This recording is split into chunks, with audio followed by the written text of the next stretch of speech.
after the Gospel Oak barking line again, and this is for Roger's benefit because I managed to get the bus in it as well as the train.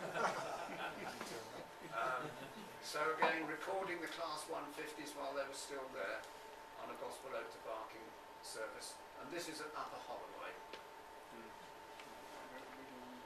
Well, what was the bus, Roger? He's not here tonight. Oh, well, there you are. Well, now there you are. I put it in specially for him. And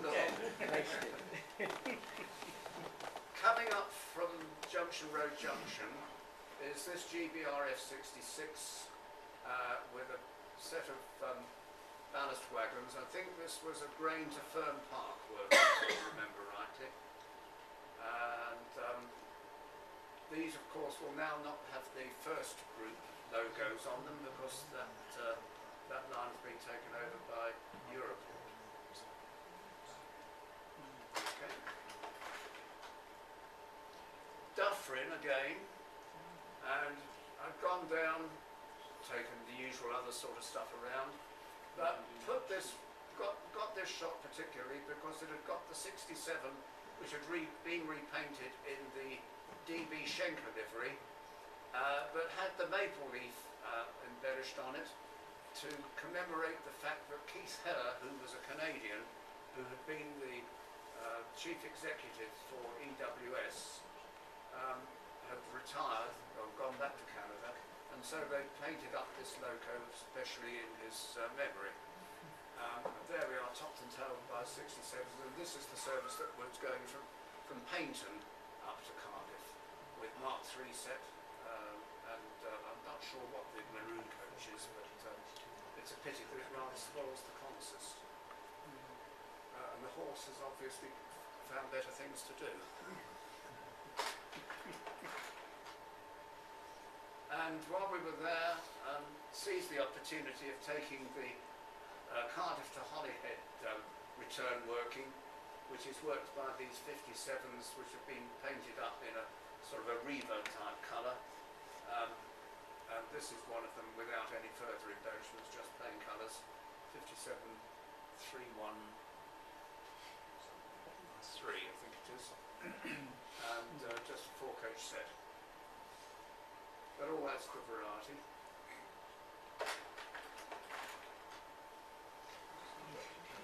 This is Crystal Palace, and you have this situation where you can, there's a footbridge through which you can look through the short tunnel and take pictures of trains which are going into the longer tunnel. 377 making its way up to Victoria. This would have come round from, this will be a London Bridge to Victoria service, and in the foreground are the lines that lead through to either Norwood Junction or through to Beckenham Junction.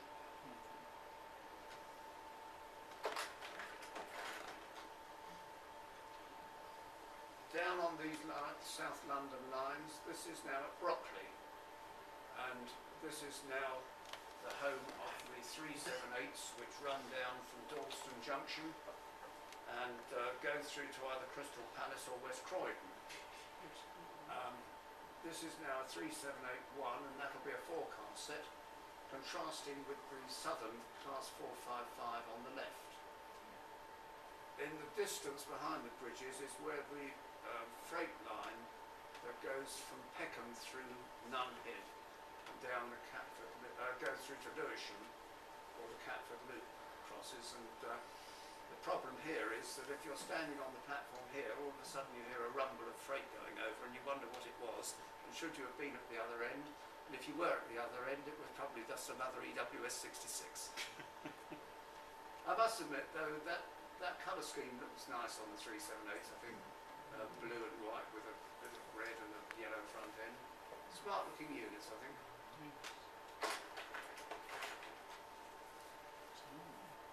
This is at,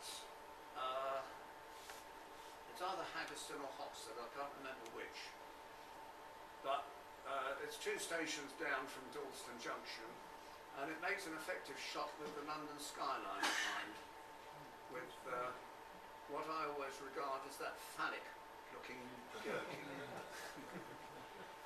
How an architect could ever conceive a building like that when you think of how the hell do you fit your furniture in it. But it makes a nice background for the photo, nevertheless. So that's a train that's heading up towards Dalston Junction.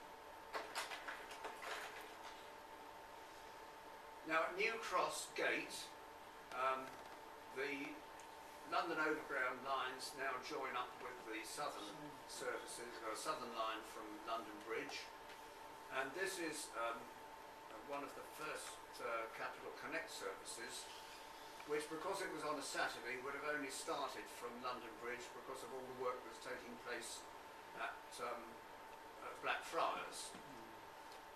These 3775s are actually on loan from Southern, but painted up in the first Capital Connect colours.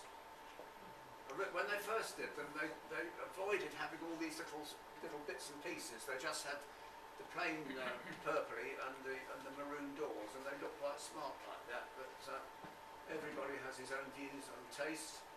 It's I must admit, first colours are not my favourite, but I still take pictures of the trains even in spite of that. Okay. Right. It was off to Germany.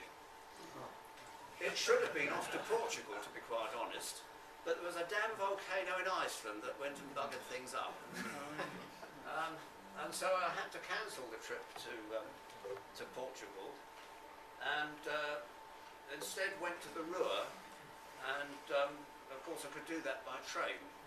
Stayed at the Intercity Hotel in Gelsenkirchen, with the great advantage that if you stay in an Intercity Hotel, you get free S-Bahn travel, and in this particular area, it covered the whole of the Rhine and Ruhr area. Now that is a hell of an area. For those of you who have any knowledge of Germany, you go from Aachen on one side, in the west, to Minden on the right, and you go from Munster in the north down to Bonn in the south. Now, I don't know how that compares, but it's probably sort of the size of Norfolk and Suffolk combined, or something of that sort. And there's an awful lot of lines and an awful lot of traffic. But here we are at Gelsenkirchen, and this is one of the private owner EMUs that run around now in all sorts of parts of Germany. Quite a smart looking unit. Modern sort of styling and so forth, quite comfortable to travel in. And this is Gelsenkirchen with the freight coming through with an ES64 leased to ITL. An awful lot of locomotives these days, which are not owned by DB, are leased by people like Angel Trains or Siemens, and carry the name of the operator. But this is in the old Dispalock type colours, so I think this would be a Siemens leased unit. Intermodal coming through, heading west. Now this is a place called One Eichel. I had caught this train down from Gelsenkirchen, and it was a Class 101 in a livery that I'd not photographed before, which was celebrating D. Adler, which is the eagle, which was the name of the first steam locomotive that they ever had in Germany, back in 18 dot. You've got away from the tyranny of the yellow front end at last. Well, there you are. Yes. But just managed to grab the shot, leapt out of the front door when the train stopped, rushed up to the end, took a photo, and the train moved off almost as soon as I pressed the shutter. But I was wanting to stop there anyway, so I wasn't left behind.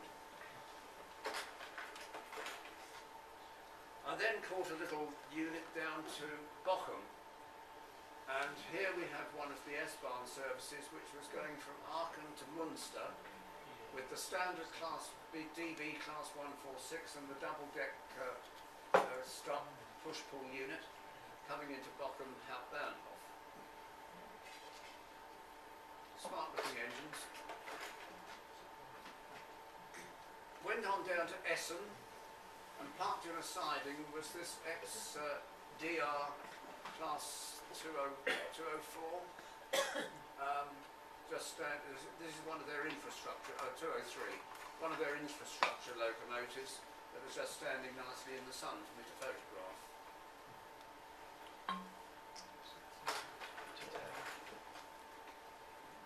Later in the evening, I took a picture here of a standard class 101 with a train of intercity stock in Essen, Hauptbahnhof, with skyscrapers providing the background. It's a busy station, and you have a job and a half to keep on the right platform. But this is a little bit of a glinty shot, but standard DB type working of an intercity train.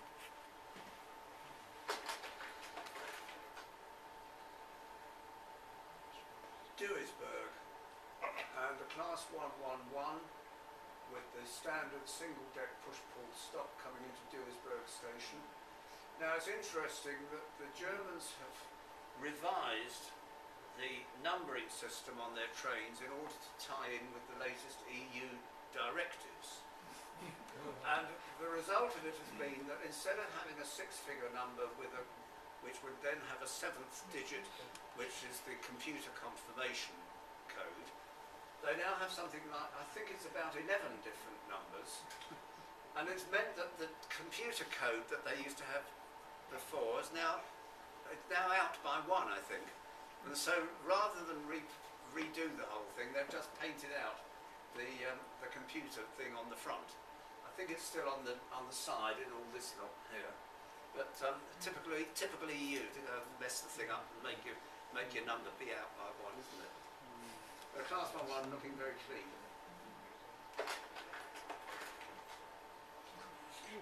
This is at Oberhausen, and parked in the station here, with a little bit of growth coming up round the side, was this private owner locomotive with the steel torpedo wagon parked behind it. Because, I mean, in the Ruhr, you're right in the heart of all the coal mining, steel industries and so forth. But that made something just a little bit different to photograph.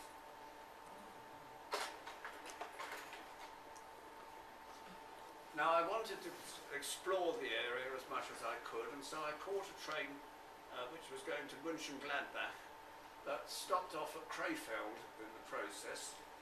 This is the sort of more or less universal type of train that you get in the Ruhr now. The classes 423, 425, etc. 4-car EMUs, very good acceleration, reasonably comfortable, and they've taken over from a large number of loco-haul push-pull services. I stopped off at Krefeld and went and took 1 or 2 pictures around the place before carrying on. But a lot of these stations, of course, you know, not towns that a great many people have heard of, but all have fairly large stations with nice large arched roofs, which all adds to the picture, I think. At Mönchengladbach was this pair of what looked like pretty new ES64s. And these would be, I think, 4 voltage locos, because if you look at the top, there's an awful lot of pantograph equipment on the top there, and I suspect that those were, for all the different voltages, running pretty well around Europe. These are locos which are bought, I think, by MRCE, a Japanese firm, and then leased out to various organisations. And they were just parked there, waiting for the photographer to seize the opportunity.